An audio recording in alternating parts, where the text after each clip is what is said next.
Imagine walking into a hospital emergency room, entrusting your life to the people in scrubs, only to find out the person taking your vitals isn't a nurse at all. Today, we are diving into a chilling story of deception that unfolded in the very heart of the UK's National Health Service at a hospital already haunted by one of Britain's darkest medical crimes. This is the tale of Lucius Njoku, the man who became Nurse Joyce. Our story begins in Ellesmere Port, a quiet English town. Lucius Njoku, a 33-year-old Nigerian national, was in the UK on a dependent visa. His wife was a legitimate NHS worker, but Lucius was barred from employment. Driven by a desire to work, he found a shortcut, a dangerous path that would shake public trust in the healthcare system to its core. The stage for this drama is the Countess of Chester Hospital. This institution was still reeling from the horrific crimes of Lucy Letby, the serial killer nurse who murdered infants in its neonatal unit. The hospital's reputation was fragile, its staff overworked, and its systems under immense pressure. It was into this strained environment that another betrayal was about to take place. Meet Joyce George, a 32-year-old Nigerian agency nurse who had just landed a job in the hospital's busy A&E department. She had her official NHS badge, her name, her photo, a ticket into the system.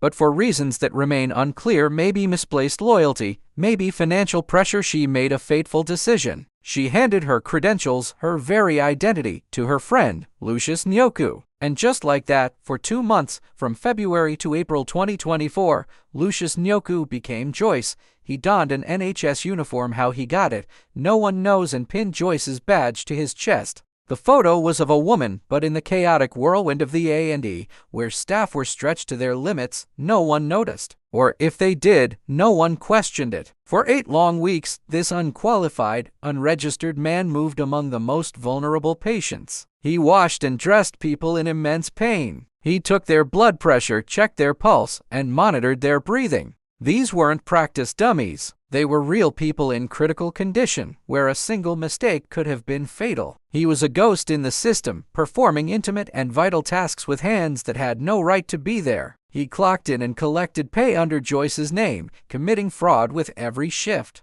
Patients, often sedated or too ill to notice, put their faith in the person wearing the uniform, unaware of the lie pinned to his chest. The system, built on a foundation of trust, was failing them in plain sight. So how did it all come crashing down? It wasn't a manager or a routine audit that exposed him. It was a patient. During a routine check, a patient looked closely at the person caring for them. Something was wrong. The voice was too deep, the build too different from the smiling woman in the photo on the badge. "Who are you?" the patient asked. Cornered, Njoku blurted out the words that would end his charade. "My name is Joyce, but I am a man." The illusion shattered. The patient alerted a real nurse, and the hospital administration launched an immediate investigation. Police raided Joyce George's home, discovering text messages between her and Njoku, casually dividing up shifts. But by the time authorities moved in, Joyce was gone. She had fled back to Nigeria, and to this day, an arrest warrant hangs over her head.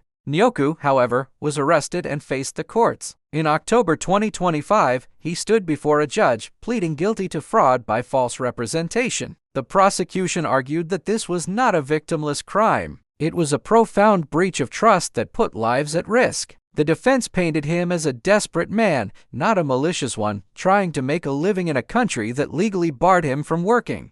They pointed out that, thankfully, no patients had been physically harmed. The judge handed down the sentence: 16 weeks in prison, suspended for 12 months. This meant no immediate jail time. He was also ordered to complete 80 hours of unpaid community work and pay a fine. The amount of that fine? A mere £239. £239. That's the figure that sent shockwaves across the internet. When the story broke, social media exploded. The headline, "Male Migrant Poses as Female Nurse in Letby Hospital," went viral. People were furious. Hashtags like #NHS fraud trended for days. TikToks reenacting the story got millions of views. How could the penalty for endangering lives be so small? The case became a lightning rod for public anger about everything from NHS staffing shortages to immigration policy. How could agency checks be so poor? How could a man impersonate a female nurse for 2 months without anyone noticing? It fueled debates about border control and the desperation that pushes people to take such extreme risks.